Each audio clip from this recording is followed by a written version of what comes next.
Hello everyone, this is Archie Verma and today we are going to talk about the next topic of the chapter Body Fluids and Circulation of class 11 Biology. So without any delay, let's start. Regulation of cardiac activity. In the previous videos, we have talked about how the action potential is generated in the heart by the nodal tissues of the cardiac musculature, and today we are going to talk about how brain and hormones influence the cardiac activity. हमने पहली बात कर ली है कि जो हमारा heart होता है, हार्ट का मस्कुलेचर होता है, उसमें कुछ जगह पे कुछ स्पेशलाइज टिश्यूज़ होते हैं जिनको हम नोडल टिश्यूज़ बोलते हैं, और नोडल टिश्यूज़ से एक्शन पोटेंशियल जनरेट होना शुरू होता है। पहले SAN जो एक्शन पोटेंशियल है उसे जनरेट करता है और इसी वजह से उसको पेस मेकर बोलते हैं। उसके बाद AVN के पास सिग्नल्स जाते हैं। AVN के बाद जो सिग्नल्स हैं वो AV बंडल के पास जाते हैं। AV बंडल के बाद बंडल ऑफ हिस के पास जाते हैं एंड देन परकिंजी फाइबर्स। ये पूरा हमने जो कंडक्शन था और जो एक्शन पोटेंशियल जनरेट हो रहे थे वो पूरा पाथवे हमने डिस्कस कर लिया था, और नोडल टिश्यूज़ किस तरीके से कॉन्ट्रैक्शन करा रहे थे, सिस्टोल डायस्टोल, वो सब हमने देख चुके हैं। लेकिन अब हम बात करने वाले हैं कि हम किस तरीके से हमारा ब्रेन कंट्रोल करता है।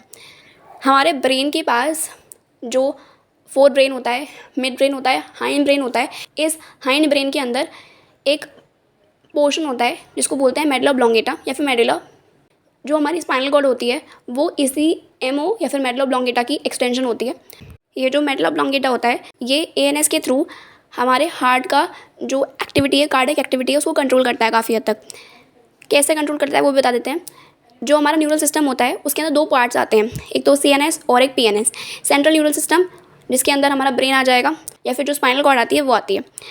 बाकी दूसरा PNS यानी कि peripheral neural system.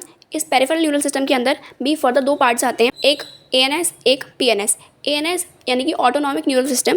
Autonomic neural system के अंदर भी parasympathetic and sympathetic neural system आते हैं, या फिर इसके दो कंपोनेंट्स होते हैं, एक सिम्पैथेटिक एक पैरासिम्पैथेटिक। अब थोड़ा डिफरेंस देख लेते हैं। पहले मैंने बोला CNS एंड PNS। CNS के अंदर ब्रेन और स्पाइनल कॉर्ड आते हैं, PNS के अंदर बाकी की जो नर्व्स आती हैं वो सारी आती हैं, राइट। या फिर जो भी पेरिफेरल पार्ट आता है, इन दोनों को हटा करके जो भी नर्व्स आती हैं वो PNS के अंदर आती हैं। PNS के अंदर ये जो नर्व्स हैं जो कि CNS से कनेक्टेड हैं कहीं ना कहीं, वो अगर सिग्नल्स लेके जाती हैं तो हम उसको मोटर नर्व्स बोलते हैं, और अगर वो सिग्नल लेकर के आ रही होती है हमारी ऑर्गन से टू द CNS तो उसको हम सेंसरी न्यूरॉन्स या फिर सेंसरी नर्व्स बोलते हैं।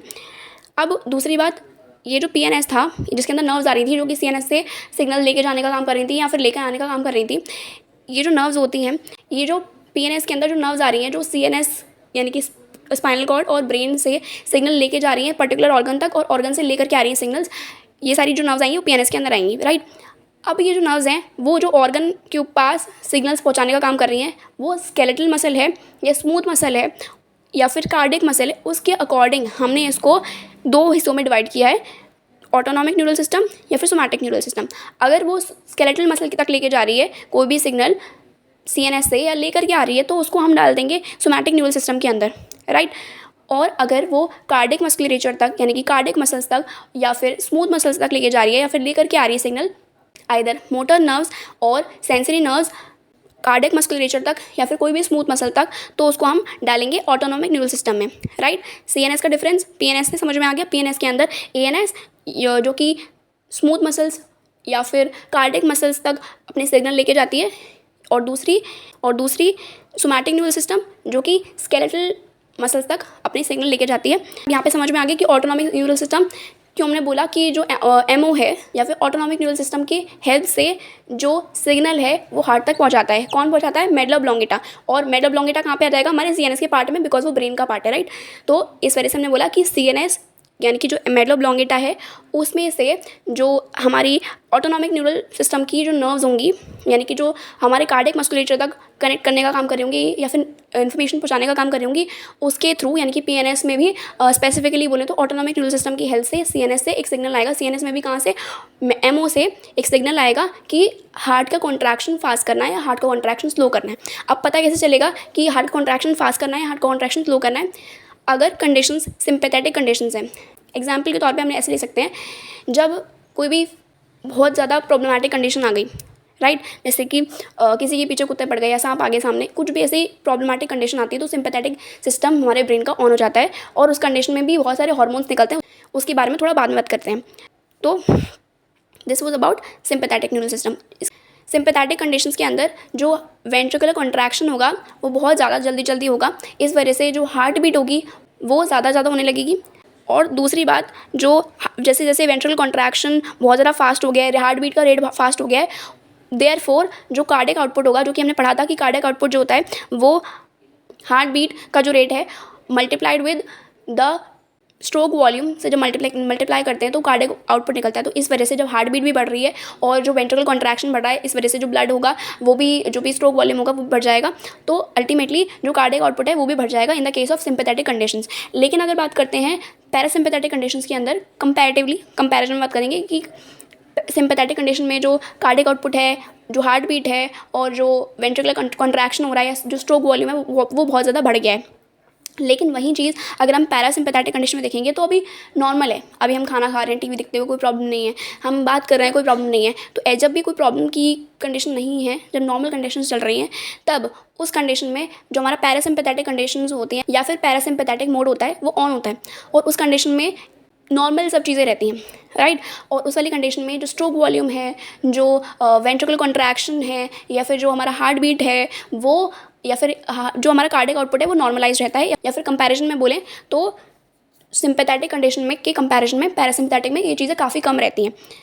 इस तरीके से हमने पूरा बात कर लिया कि एमओ किस तरीके से इन्फ्लुएंस करता है हमारे हार्ट कॉन्ट्रैक्शन को। वैसे तो हमारा हार्ट जो होता है वो मायोजेनिक हार्ट होता है, खुद से खुद की देखभाल कर लेता है, खुद से कॉन्ट्रैक्शन कर लेता है, खुद से अपना जो पूरी एक्टिविटी है उसको मेंटेन रख लेता है। लेकिन एमओ भी इन्फ्लुएंस कर सकता है उस चीज़ को। अब बात कर लेते हैं हार्मोन्स की। तो एपिनेफ्रिन, नॉरएपिनेफ्रिन जो कि एड्रिनल मेडुला से निकलने वाले हार्मोन्स होते हैं। देखो, एड्रिनल ग्लैंड जो होती है जो कि किडनी के ऊपर पार्ट में रखी हुई होती है, तो उस एड्रिनल ग्लैंड का भी दो पार्ट होते हैं, एक कॉर्टेक्स रीजन, एक मेडुला रीजन। कॉर्टेक्स बाहर वाला होता है, उसमें भी ग्लोमेरुलोसा, फेसिकुलेटा, रेटिकुलरिस, ये 3 पोर्शन होते हैं, उसके बारे में अभी बात नहीं करने हैं अभी उसके। लेकिन जो सेंटर वाला पार्ट होता है जिसको हम मेडुला बोलते हैं, उसमें से 2 हार्मोन्स निकलते हैं, एक एपिनेफ्रिन और नॉरएपिनेफ्रिन। ये दोनों सेम काम करते हैं, एंटागोनिस्टिक नहीं होते, ये सेम काम करते हैं। और क्या सेम काम करते हैं? इन दोनों हार्मोन्स को फाइट एंड फ्लाइट हार्मोन्स बोलते हैं, बिकॉज ये इमरजेंसी कंडीशन के अंदर काम करते हैं। यानी कि वही सेम जो हमने पढ़ा था सिंपैथेटिक कंडीशंस, उस वाली कंडीशन में ये निकलना शुरू होते हैं और अल्टीमेटली जो डायरेशन हो रहा है उसको कम कर देते हैं, या फिर जो हमारा हार्ट बीट रेट है उसको इंक्रीज़ कर देते हैं, कार्डियक आउटपुट को बढ़ा देते हैं। और जो भी चीज़ें सिंपैथेटिक कंडीशन में हो रही थी वो सारी होने लगती हैं। प्यूपिलरी डायलेशन होने लगता है, बाकी सब जो चीज़ें हैं एड्रिनल मेडुला के बारे में और उसके हार्मोन्स के बारे में वो बाद में बात करेंगे। अभी इतना ही था इनका influence on the cardiac activity. So this was all about this video. Thank you.